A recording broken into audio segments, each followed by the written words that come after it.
And a very good afternoon to you. Welcome along to today's United Kingdom talk here on United Kingdom Radio. It's just gone 3 o'clock, 4 minutes past 3 on Saturday, the 16th of October 2010. A warm welcome along to you. And I have damaged myself, boys and girls. I have damaged myself today. Yes, I am damaged. How did this happen? I got a nasty cut on my finger. How did it? Well, you always know if something's happened, there's a long story involved. And I will stretch it out as much as possible, okay? So I got up this morning, about 10 o'clock, just a normal day. It was quite bright and sunny outside, although rather chilly. And I looked over into my garden and I spotted it there. The overgrown hedge. Isn't it funny how weeks, days, months go by and suddenly you look out and you're thinking, that hedge, that bush needs cutting. I thought my bush needs trimming, boys and girls. It was so overgrown. It was so overgrown you couldn't see what was in the middle. My bush absolutely needed trimming. So I thought I'll do that when I come home. So I had my breakfast, watched a little bit of television, Thursday night's Watchdog, a little bit of Waterloo Road as well. 2 programmes on during the week here on the telly. Incidentally, a wonderful night on the telly tonight, but that's coming later. Don't let me peak too early, or whatever you do, don't let me peak too early. So I left the house, jumped on my bike, went into town, popped into the bank, and then I went to Halfords, which is like a car shop, and I was looking for a kind of plug-in DAB radio for the car. Now, DAB is the new radio system here in the UK. It's taken about 15 years, and it still hasn't really taken off yet. But I thought I'll get one of these gadgets for the car. Now, this is not an actual replacement for a car radio. I know there's a company that makes like a DAB like accessory thing that you stick on the car windscreen, right? And then it picks up the digital stations and then rebroadcasts them onto the radio that you already have in the car. Oh, it's all very clever. You know, I don't know if it comes with I think it comes with an aerial that you have to stick at the top of the windscreen. I mean, there's so many bits now on the windscreen. It's getting quite difficult to see in front of you, to be honest. Isn't it? You got one thing stuck on there for your mobile phone. Another thing stuck on there for your sat-nav, and now another one stuck on there for one of these little DAB radios. That and the car tax, the mirror, I can barely see out the front of the window, dear. I can barely see what's going on. Anyway, so I went into Halfords, and I was shocked and horrified to be told we don't sell any of those. I mean, it's a blooming car shop. The biggest car retailer in the UK of spare parts and bits and pieces, oil, audio accessories, speakers, you name it. It's in Halford, but not DAB radios. How strange is that? So I then went next door to Curry's. I thought, oh, I don't know if they'll have one of those in here. So I went in there, and as I walked in, there were 4 of them standing around doing nothing, weren't there? 4 of them standing around. As I walked in the door, well, they nearly jumped on me, these boys and girls. Can I help you, sir? No, I'm just... Oh, what is it you're looking for? I don't know. Oh, okay, well, I'll just be over here if you want me. Okay. And, you know, I was walking around the shop and I could see them. I could see them at the corner of my eye, following me around, hoping that they were going to get a sale. Bless their hearts. But they didn't. Oh, no. Nothing can force Chris Reardon into buying anything he doesn't want to buy. So I went over to the radio section, and as I looked round, I thought, well, I'll ask someone. As I looked round, he was there. The same boy was there, and he was, oddly enough, tidying up a shelf only inches from me. Isn't that funny? No, I don't think for the moment they thought I was going to nick anything. I mean, don't I have a face that you can trust? Eh? If you haven't seen my face before, and you're listening, you can watch this show as well, okay? If you're with us live, it's 3:10 on Saturday, the 16th of October 2010. If it's that time where you are now and you want to watch live, you can do so. Go to unitedkingdomradio.co.uk and click the watch button. Watch or listen, all right? if you're watching or listening to a recording of this show and you want to watch, then simply go to unitedkingdomtalk.co.uk and all the old shows are there, okay? unitedkingdomtalk.co.uk. So I said to this boy, do you have a DAB radio? It's like an add-on accessory, really, for the car. Oh, he says, I don't know if we've got any of those. I'll ask someone. And over came another boy who, you know, obviously a little bit geekish. That's what you want. When you go into one of these shops, if you go into an electrical shop and you're not quite sure what you want, if it's like an audio or a games machine or television, if it's like a bit of not washing machines or cookers, none of that stuff. But if you want something that's like boyish, go in one of these shops on a Saturday, okay, and look for the boy with curly hair, glasses and spots all over his face. He will know exactly what you need. Absolutely. It's true.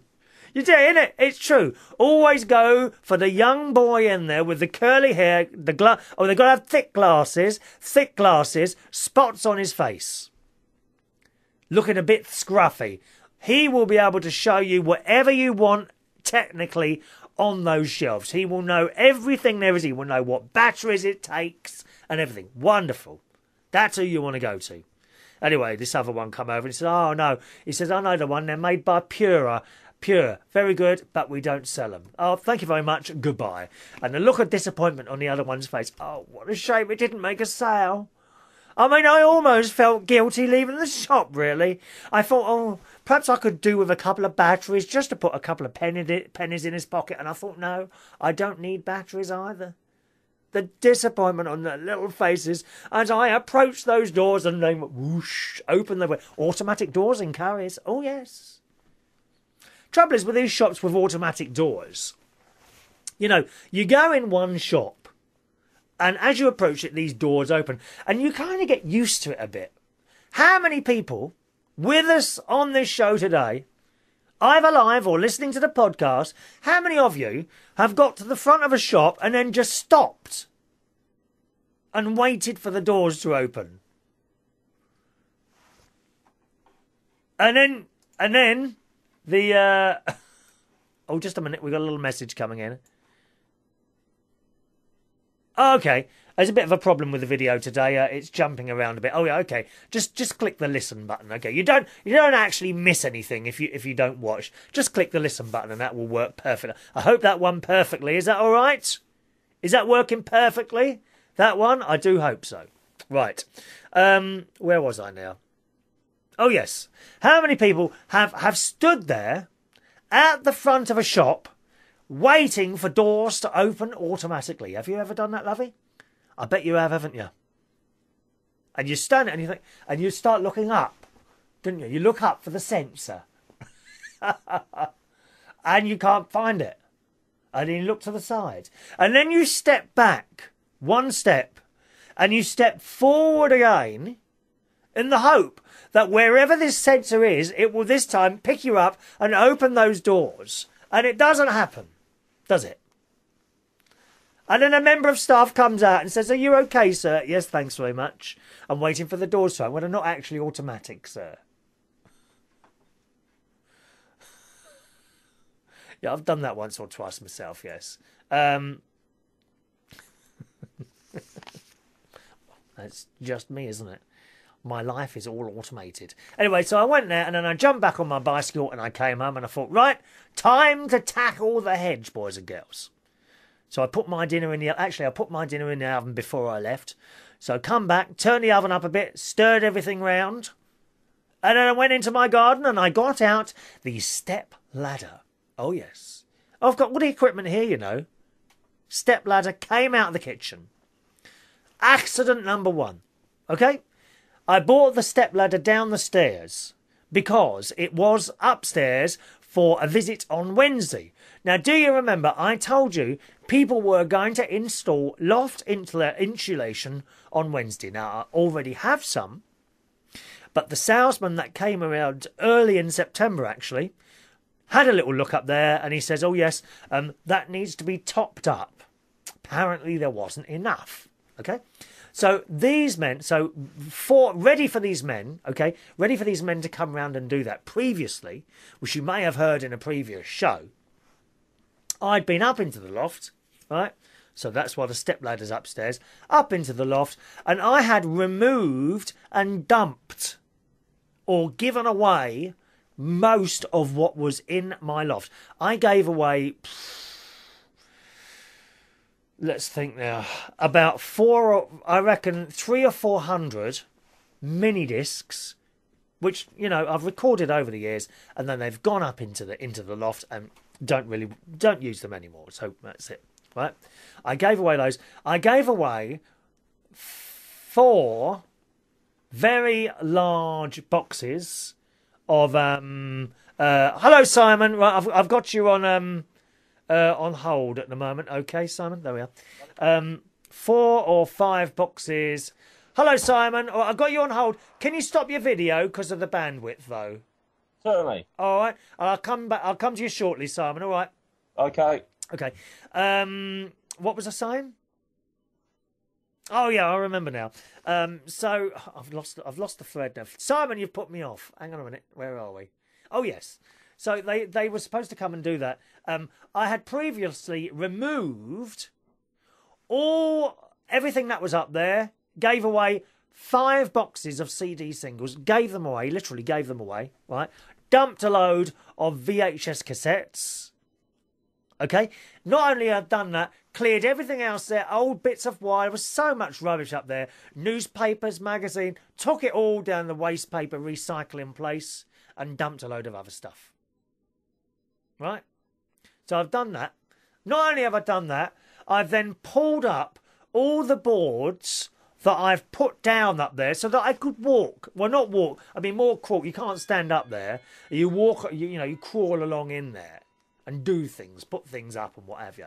Pulled up all those floorboards, bar 2, where you kind of come up, right? And that was it. Anyway, so the salesman was all ready for the people. On Wednesday they came, right? 2 nice chaps. They came into the house, went upstairs. I said, I've got a stepladder, you can use that, or unless you've got your own. He said, no, that's all right, mate, we'll use your one. Okay, fine. So he's gone up this stepladder. He was up there 2 minutes and came back down again. And he says, excuse me, mate, but you're okay up here. And I said, what do you mean? He said, well, you've already got the recommended depth of insulation in the roof. I'm like, oh. I said, how's that happen? And he says, obviously the bloke hasn't measured it properly. I said, it's up to you. You can put another layer on top if you want. He said, no, we can't do that. If we do that, you will start getting mould in the roof. You know, I presume that you have to have a certain amount of air going up there, I suppose. I don't know how it works, right? So I'm like, oh, right, okay then. Oh, well, we'll leave it at that then. I guess I've saved my money. He says, yeah, not going to charge you anything. I said, he said, but the salesman, this is the 3rd one we've come to this like that. It looks to us like the salesman is trying to make a sale, you see. And then when they come round, there's a job that doesn't need doing. So I was quite pleased, actually, to save the money, but disappointed that I'd wasted an entire day coming into the house, you know. So that was that. So today I bought the stepladder from upstairs downstairs, took it outside and commenced my hedge cutting. Oh yes, I got my I got one of those hedge cutters, an electric one. First of all, you must always oil these things, so I got my WD-40 spray gun, all up and down there, right? Sprayed all my oil onto my hedge cutter and chopped away. It was going like that. Took me about 45 minutes. I actually got the saw out as well and sawed down the top of a holly tree, which has just got too big. It was tiny. This holly tree, when I put it in the garden, it was about a foot big. You know, I don't know what that is. Just about half a metre tall. That's all it was. This thing is now 8 feet high and it needs cutting down. So I sawed that bit off. So I did all that, right? Cleared it all up. And then, while I picked up the stepladder and closed it on my finger. I am damaged. My finger is damaged, boys and girls. And I tell you what, it took ages to stop bleeding. course, I went to the. I got a little medical box, plasters and things like that in there. And I found that lip stuff that you do when you get cold sores on. I found plasters, bandages, not a tube of Germaline anywhere, or Savlon. Couldn't find anything like that, so I give it a good wash and I put the plaster on. I had to change the plaster 3 times because it kept bleeding. It was a nasty pinch. This stepladder closed on my finger, so I am damaged today. So today, I am Mummy's brave little soldier.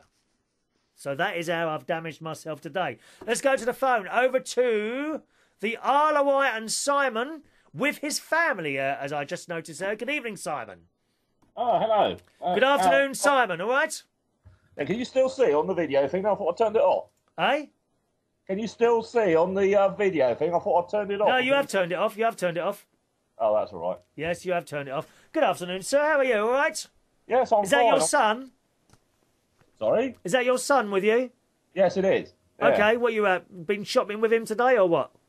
No, I've been working till about 1 o'clock and he's been playing snooker. Snooker?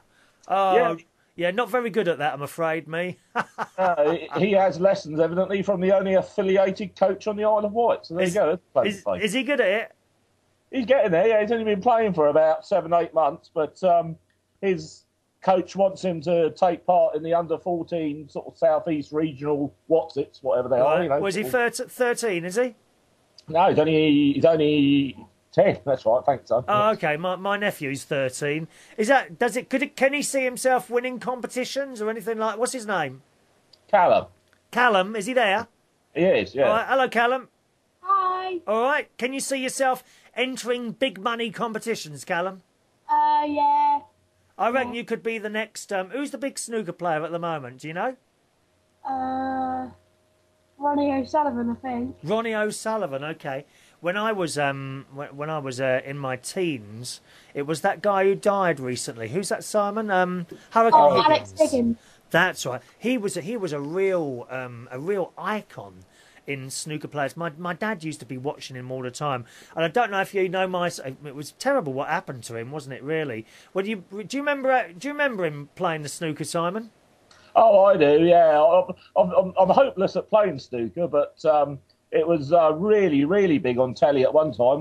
Back in the good old days when we only had 4, and I remember days when we only had 3 channels. And snooker was really big, wasn't it? Yeah. Do you remember my namesake? I do. Yeah. Every time I see your name pop up on Facebook, I always think of that. It always reminds me. Ray Reardon. That's right. Ray Reardon. Now, he was he came to we were talking about Pontins a few times. We've been talking about the Pontins. You didn't have a Pontins on the Isle of Wight. If I remember rightly, you had a Warner's, didn't you? Yeah, we still got 2, I think. We still got 2 there, but they're sort of like these ones that are exclusively for adults, you know? Yeah, I think you got a Warner's holiday on the island, haven't you? Yeah, I believe so. You did have. Anyway, when we were at Pontins once, my dad was so excited because they had booked Ray Reardon to come and do a bit of snooker and all that, and we actually met him. Ah. Yeah. But I wasn't really into the snooker myself. Can you remember when they used to have snooker and they only had black and white telly? That's right, yeah. How did that used to work then? I don't know. Well, the funny thing is that being from a impoverished background that I am, I had it hard when I was young. But Callum don't realise that. But oh, please, here we go. The old sob stories again. Paul, when I was young, I lived in a shoebox, I'll tell you. Paul, here we go. What I was leading on to was the fact that even when colour television had been about some years, my mum still wouldn't pay out for a colour television licence. So I used to watch snooker in black and white anyway. Lord knows why, because it was one half confusing. Simon, do you ever remember that rumour that used to go around that if you had a black and white television, all you needed was a white aerial lead, and if you plugged that into the back of your telly, you would get colour? Did that rumour ever? No, I've never heard that one. You never heard that one? Yeah. Loads of people used to think, including me, I actually managed to convince my dad to get a white aerial lead in the thinking that it would turn the black and white telly into a colour one. I know, it's funny, these rumours that get about. I mean, I remember when my dad died, unfortunately, quite young, which sort of like meant that, you know, sort of after that we're a bit short of money. But my dad loved the telly, and he loved the telly news. Yeah. And we had in Shanklin at the time, we had one of the early colour televisions, because it always used to make my granddad laugh, because every time a colour programme come on, because I want all in colour then, a little red light used to come on the controls of the telly, which always used to make him laugh, as if you paid all this money to rent this state-of-the-art colour telly, and you needed a light to warn you that it's in colour. It's a bit obvious. A little red light. Yeah, I still remember that. It's a company called, unfortunately, I've only recently gone out of business. It was a company called Young's that used to rent out. Young's? Not heard of Young's. Is that specific to the island? Yeah, I think it was. We used to have about 4 or 5 shops, but unfortunately, the last one closed some years ago. I think probably because, you know, a lot of their trade was on renting televisions, and obviously, I don't think hardly anyone at all rents a telly now. You give it a second thought, do you? Well, we rented a telly at Radio Rentals. They were very big. That's right. Yeah, they've kind of disappeared now. I'm just trying to think. There was another one as well. Was Radio Rentals? Was there Rumbelows? Was there Rumbelows? No, Rumbelows was like, I think Rumbelows turned into Curry's. Did they? Oh, who were the other rental? Granada. It was Granada. Oh, that's right. Yeah. Granada. Yeah. Granada. Yep. They did television rentals as well. Ian, who's in Scotland, he says that it was colour was introduced in the late 60s that Pop Black started. It was after colour was introduced in the late 60s that Pop Black started. Did you watch that? Yeah, so I was born in 65. Right. So that would have been about right, because my dad died when I was about 5, I think. So that'd be about right when the colour telly first come in. Okay. Do you play, Callum? Do you play any other sports apart from I was going to say Pop Black, then snooker? I play a bit of tennis and football. Yeah. Yeah, my nephew plays tennis and football. He I'm not a football person myself, but he likes Chelsea. I like Manchester United personally. But... All right, he's been up to the Chelsea stadium and he had his photo taken with all the cups and all that business. Oh right, yeah. Do you play with a school or what? No, I play for a local youth team. Right. What position are you? Mostly defence, but I don't like playing defence. I like being a glory boy up front. But you'd rather be scoring the goals, would you? Yeah, but oh well. Defence is just as important. Yeah, I suppose. Maybe that'll come later. Do you know what you would like to do? Have you got any idea when you finish school? Probably a snooker player. You'd like to be a snooker player? Well, keep practicing then. Yeah. All right. Yeah, that's how they do it. And try and teach your dad how to play, because he sounds like he's pretty useless to me. Yeah. I'm just going to be his manager. I don't need to know how to play. Told him I want to take 60%, and he said that's all right. So I think he needs a bit of work on his maths. 60%? Don't give your dad that amount. Let him be happy with. Give him 10% and no more. Whose side are you on? Anyway, I've got to go now. Just before you go, Vicky Gannon's just written in here. Hi, Chris. We got Vicky's in New York. We got a colour television in 1971. It was a shock to find out that some of our favourite shows were actually being broadcast in colour. We thought a lot of the programmes were still being broadcast in black and white. Well, you wouldn't know, would you? She says, you don't know what you don't know. No, that's right. Do you think, have you got to go yet or what? Well, no, I've got another few minutes.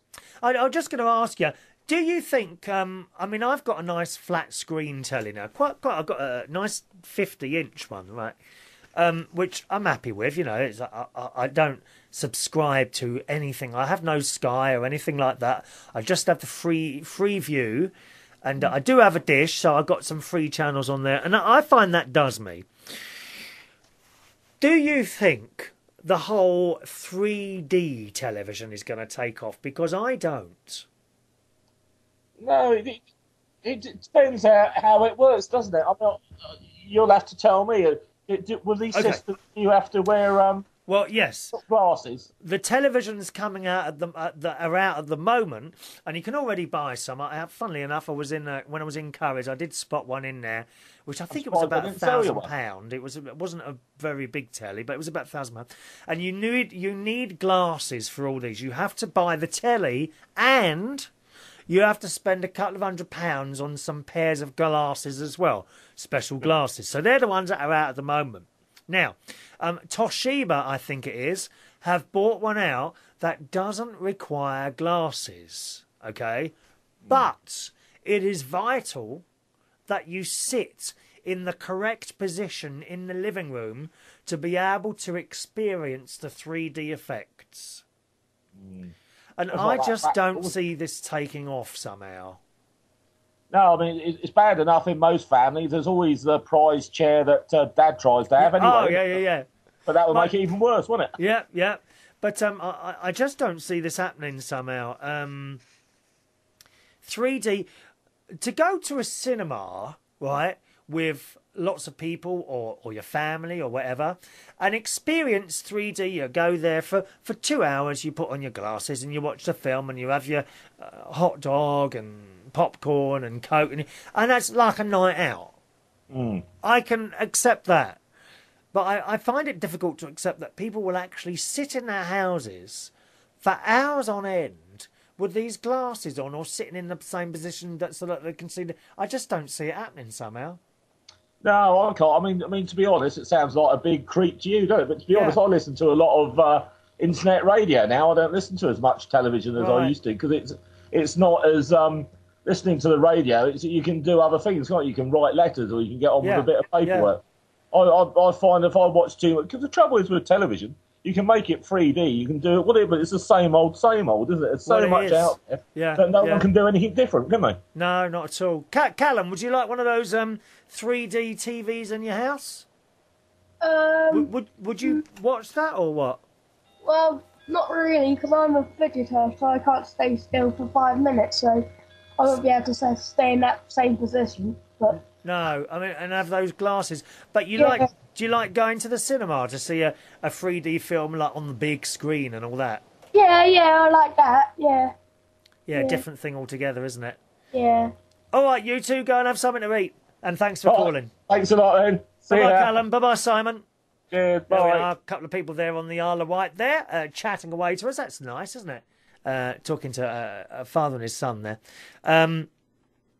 Zach, who's in Australia. Well, I gather it's about, what's the time there now? Let me see. Ooh. Zach is in Australia, and he says it's coming on. It's 1:30 in Australia, and it's freezing like a blizzard right outside. Oh, do me a favour. It's never freezing like a blizzard in Australia. You're making that up. I bet it's about 15 degrees out there, isn't it? And you think that's freezing. You want to come here in January and February. That's why I leave here in January now. We get to week 2, and I'm off, mate. Off to Australia. That's it. Oh, that is freezing. We get -5, -10 is not unheard of. It's very cold. We hate it. Anyway, Zach says, I can hear your clock chiming over... Oh, did you hear the clock chiming over the newscast? I must have turned on the microphone too early, did I? Sorry about that. He says, you've effectively spent over a quarter of an hour of your show talking about the cut on your finger. You're so got to teach me how to do that. What do you mean? Well, I just don't like to miss... you can't miss out... I did miss a bit of the story out, actually. I did. Because when I was coming down the stairs, I was so disappointed with myself. I caught the top of the stepladder on a glass lampshade that a dear old lady gave me years ago. She's dead now. Jean Hyland, she was. Lovely lady that I used to work for when I was with British Telecom. Before I became an engineer, I was working on directory inquiries. And unfortunately, I've broken the lampshade. Now, the two bits of glass have broken. Now, I still haven't had a chance to hoover it up yet. So I've got my slippers on. Hang on, I've got my slippers here. Just a minute. Where are my slippers? I've got lovely slippers. My best friend Ron bought me slippers. They're like red and black and white checks. Very nice. Comb is homies slippers, or whatever they're called. Homies slippers for homos. That's what they are, I reckon. Yeah, and as it was coming out, and I've smashed. Well, it hasn't actually smashed in pieces. It's smashed and kind of broken one of the glass panels in half. But I did sort of push it together a little bit. And I have here super glue. I have here super glue. And I will be trying to stick that back together as soon as I finish today's show. And Tom, what's his name, is on. Not Tom Edwards. Tom Harris is on, okay? So that's what I'll be doing a little bit later. Very, very disappointed. Smashed it. Smashed the fire thing. The lampshade. Anyway, let's have a look here. He says, you've so got to teach me how to talk for ages about one thing. He said, make that 20 minutes talking about your cut finger. Well, it is. It's cut. Took ages to stop bleeding. I hope I haven't got that disease with the non-clotting blood. What's that called? Does anyone know? Non-clotting. You know when you bleed and it doesn't stop. That's a disease, isn't it? Or something wrong with you. He says, on the subject of 3D television, you're probably right. It's best that it stays in the cinema. Well, I've got a feeling these companies have spent a fortune and are still spending fortunes trying to sort out better 3D televisions, even better than the ones they've got there. And I can't see people buying them. Honestly, I won't be buying one. I mean, to be honest, it took me 3 years. It's true. It took me 3 years to buy one of those flat screens one. My best mate Ronnie used to go mad. Why don't you spend the money and buy one? Oh, no, I don't need one yet. And I had downstairs, for 15 years, I had a lovely Sony 32-inch, right? And I was pleased with that. And it's not until I kept going, when I went round my mate's house, and every time I would watch his telly, and then I'd come home, and then I'd think, oh, do you know, I can't see my telly now. Because he had a 50-inch one as well, and that's why I bought it. I can't see myself buying a 3D one. I tell you what I would like. Obviously not available yet, you know, a hologram TV. Wouldn't that be fantastic? Where you would I suppose you'd have to change your seating position, wouldn't you? You'd sit in the middle of the room, wouldn't you? In the middle of your room. And you would be surrounded by the characters from whatever programme that you were watching. I mean, can you imagine watching something like Merlin, which is on tonight, BBC One? You must watch that. It's a great programme, Merlin on tonight on BBC One. Or Star Trek, where you'd be there and Captain Kirk would be sitting next to you and Spock would be over there. Or even better than that, one of those awful reality shows like the Jeremy Kyle Show or Jerry Springer. And you could be sitting there right next to these, you know, awful people that are screaming and shouting at each other. A hologram TV, I'd be interested in that. A 3D TV, I don't think so. I don't think so. Zach says, I live in Orange. It never gets colder out here. And you're calling me the wimp for feeling cold. Yes. It never gets to freezing in Australia, does it? Unless you're right up a mountain, it might do. How can you moan that it's cold there? I don't know. Now, we've got a couple of emails to do. Oh, yes, if you're with us live, you can join in on the Skype. My Skype username is United Kingdom Radio, all one word. Make sure it's just coming up to 20 minutes to 4 o'clock on October the 16th, 2010. If that's the time where you are now, then you're with us live and you can join in live. Our Skype username is United Kingdom Radio. Oh, and we've got one already. Millie is on the line. Over to Minnesota in the USA. No, you're not. You're in Kansas now, aren't you? Hello? Uh-oh. Oh, no. Never mind. Stupid sound. Hello? Can you hear me? Just about. Come closer, darling. Come into the light, Marianne. There we go. Okay. Can you hear me? What are you doing to that phone, dear? I actually am not at home. All right, where are you now? I am in Kansas City for my nan's funeral. Oh, yes, you've got your nan's funeral. When is that? Actually, it'll be 8 p.m.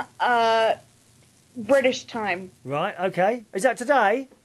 Yes. Oh, right, okay. So you're all preparing for that, are you, at the moment? I am. Are you doing anything specifically at the funeral, like a reading or something? Yes. I'm going to be reading the 23rd Psalm from the Bible. Is that the Lord's my shepherd? That's it. Yeah. Okay, yeah. And also, I wanted you to know something. I spoke to my Aunt Jeannie. She and my nan lived together for years. You know, they're mother and daughter. All right. And she wanted. Jeannie's there. Jeannie's with you as well, is she? Not right with me, but I will be seeing her at the funeral today. I spoke to her last night via phone when I pulled in, and she was adamant that I let you know that that one of the last things that my nan had requested was that the picture be placed on her bed table in her hospital bed. So your picture was one of the last things she saw. Ooh. Before she went over. I'm touched by that. I don't know what to say. She loved you a great deal.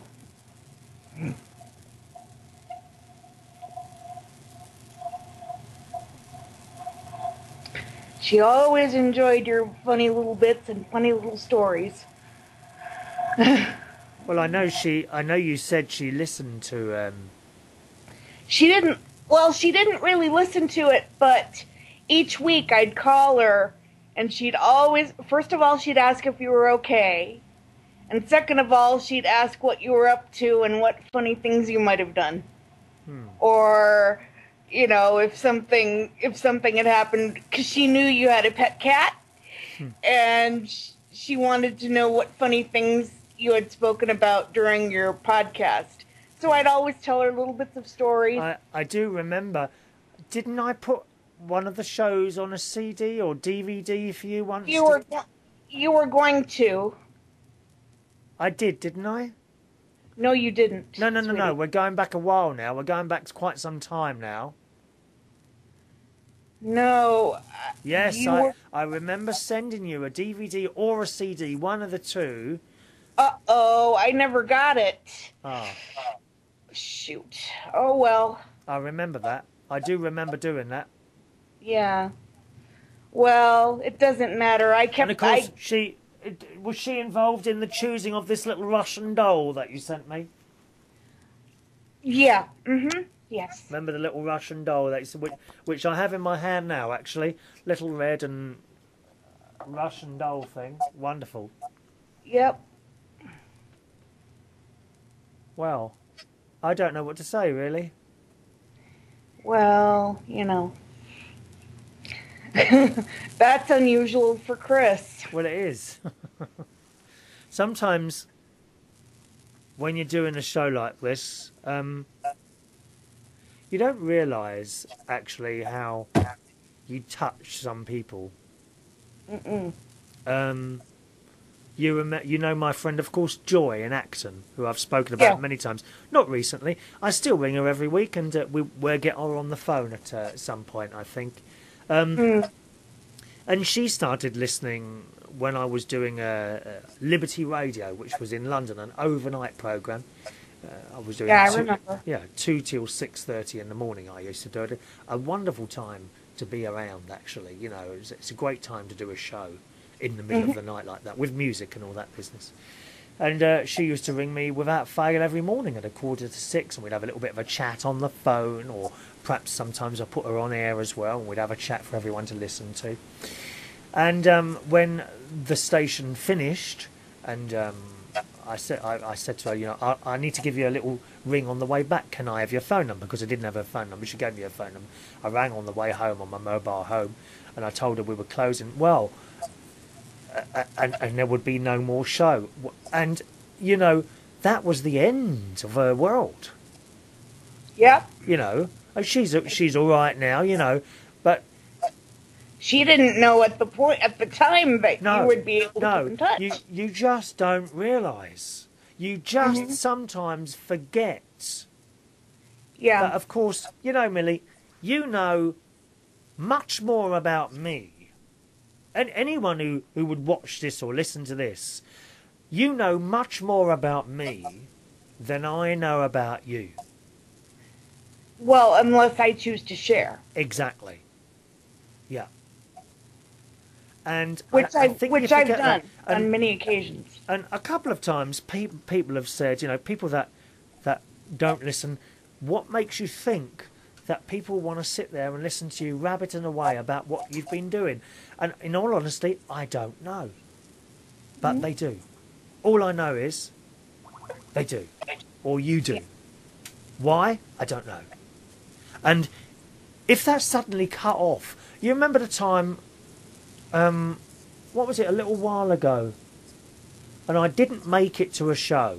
I can't remember what happened. Something happened, and we did. It was a technical thing, wasn't it? Oh yes, that was right. Right. Yep. Technical thing. Everything kind of went. Everything went wrong, and I threw it all up in the air. Right, I'm not doing it. Not doing it. And the emails that came in, are you okay?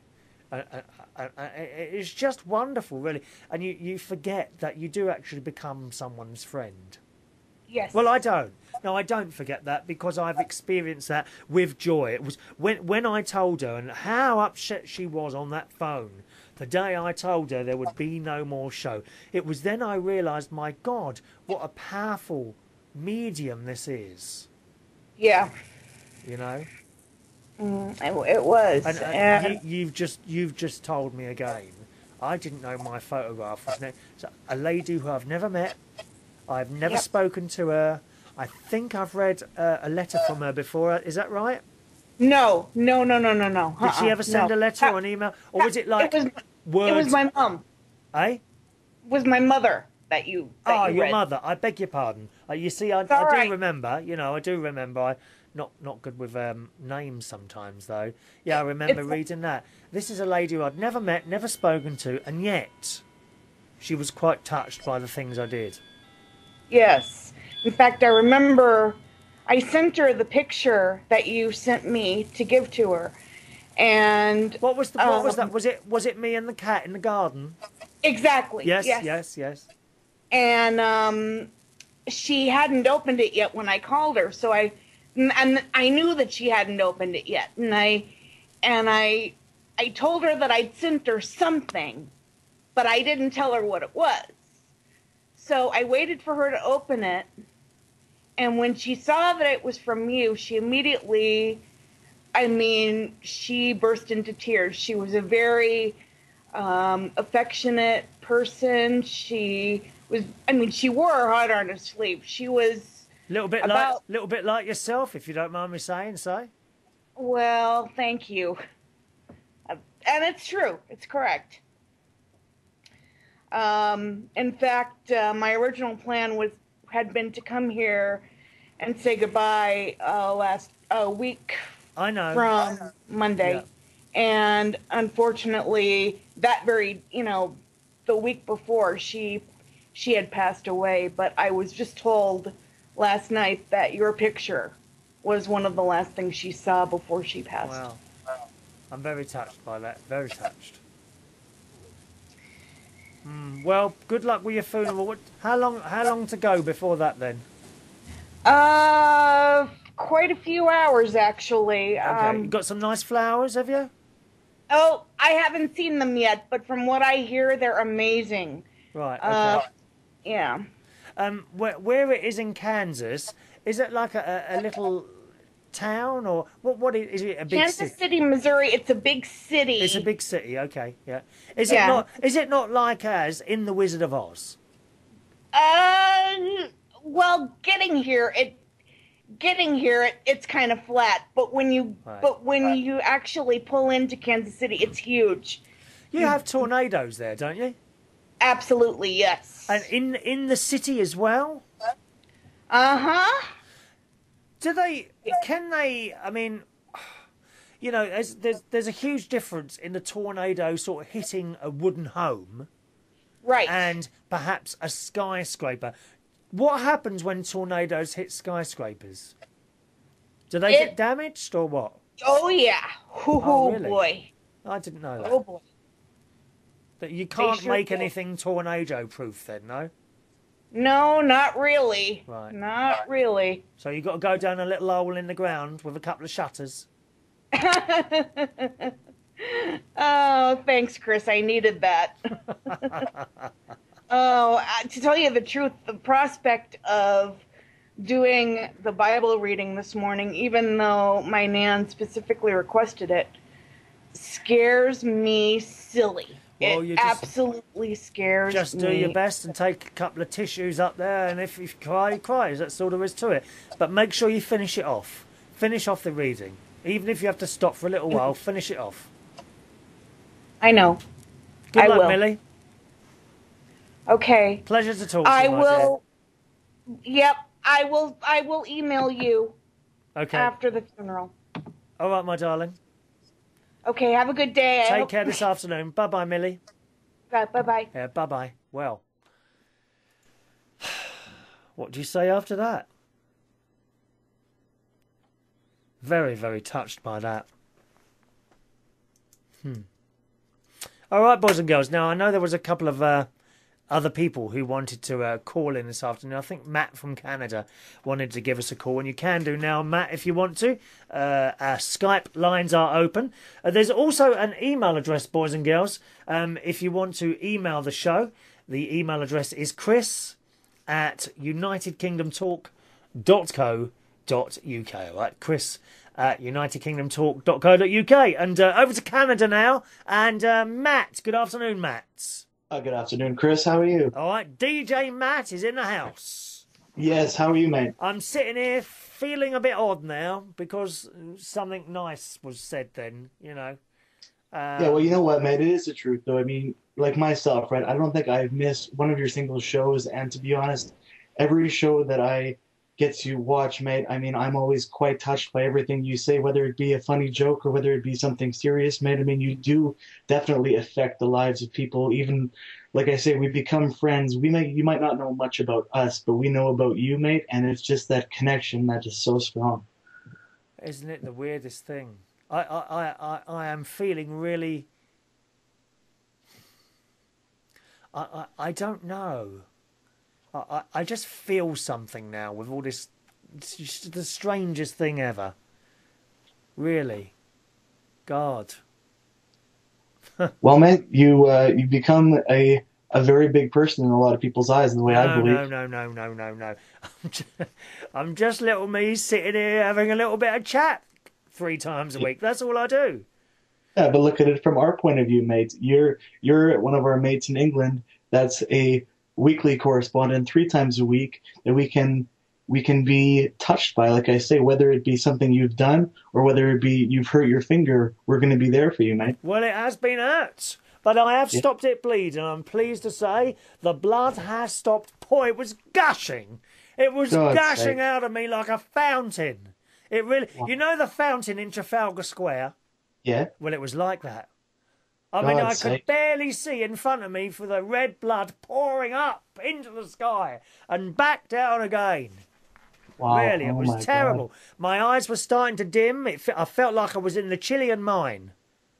God's sake, I really did. Did you watch that on the telly? Yeah, wasn't that quite something? Wow. I mean, just unbelievable what those people went through and what have you. I tell you what really scared me. 2 things. I could never go down a mine, right? Potholing, anything like that, that's not for me. It scared me senseless. But could you just imagine then, after all that, if that pod thing got stuck halfway? Oh, that would have been a disaster, mate. And also, what's it like? Okay, I mean, it's bad enough being stuck in the mine. Thank God they were all rescued, right? Can you imagine being the last one down there? You know, I would be so scared, mate, because I mean anything could happen. The last one to come up, because there's a good, I think it's about 45 minutes to an hour in between you going up and then bringing the pod back down again. Is that right? Yeah, that's right. And what I didn't realise, because I looked at all the little maps on that they were putting on the internet, I didn't realise that there was actually a bend in this long hole, wasn't there? That's right, yeah. And how did they get it round that bend? Because that old pod, by the third or fourth minor, that looks pretty well bashed up, didn't it? Didn't it though? Yeah, I'm surprised that they actually got it around the old bend. Yeah. Going out around the U bend in the toilet. That's right, mate. What you got for me, Matt? Well, mate, I was going to say it's kind of strange. So today, Millie is at a funeral, and today I am going to a wedding. I'm going to be the best man at a wedding, mate. Oh, really? What? How long to go before that? It's going to be at 4 o'clock Manitoba time, so that would be 6 hours later. So 10 o'clock tonight UK time. So in about 6 hours' time, and you're the best man. So presumably, you went out last night? That's right, mate. Bit of a bachelor party, if you know what I'm saying.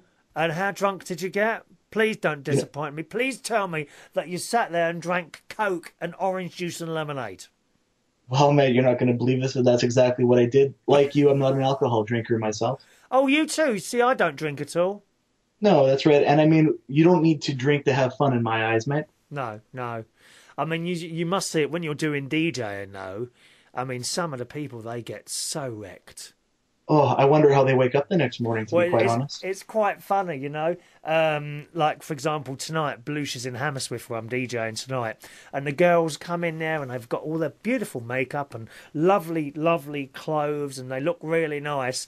And you pass those same girls about 5 hours later, sitting on the gutter, chucking up into a train.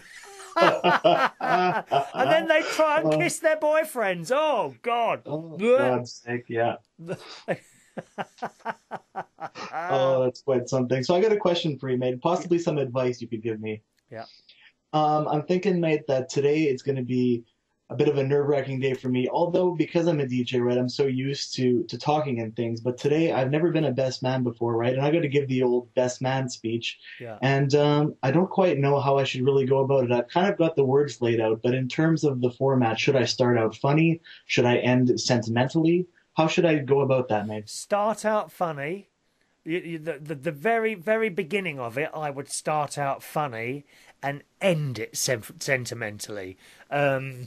Yes, so I've known the groom for 200 years, and the funniest thing ever was when he fell down, laugh, and right at the end and say, something like, and I can see that this is the best girl for you, and you look so right together.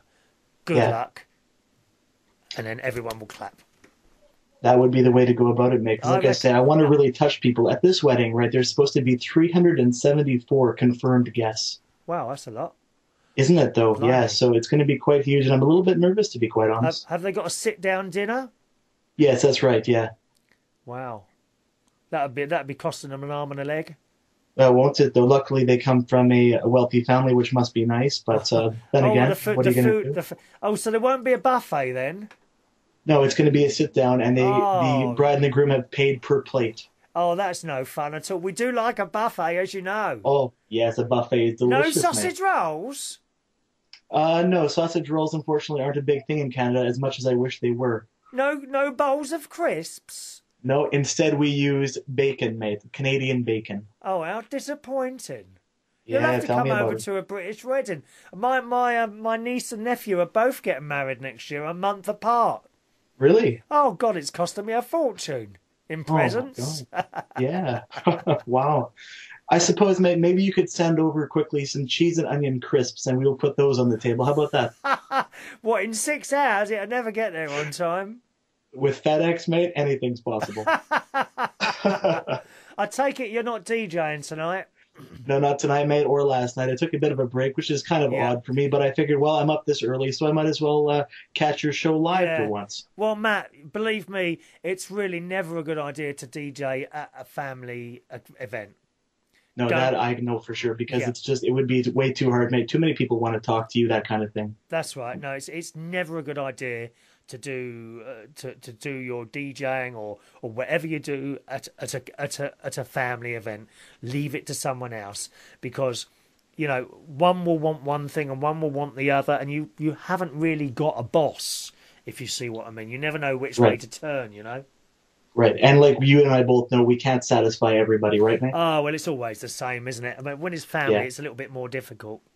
Definitely, yeah, because you have to make those really tough decisions. So it's better to just stay on the other side of the glass and let them do it, mate. You know exactly how it is. Anyway, Matt, right. Good luck, and thanks for calling, mate. Thanks very much, mate. Have a good day. Take care, mate. Good luck with your wedding. Bye-bye now. Thanks, mate. Bye-bye. Bye-bye.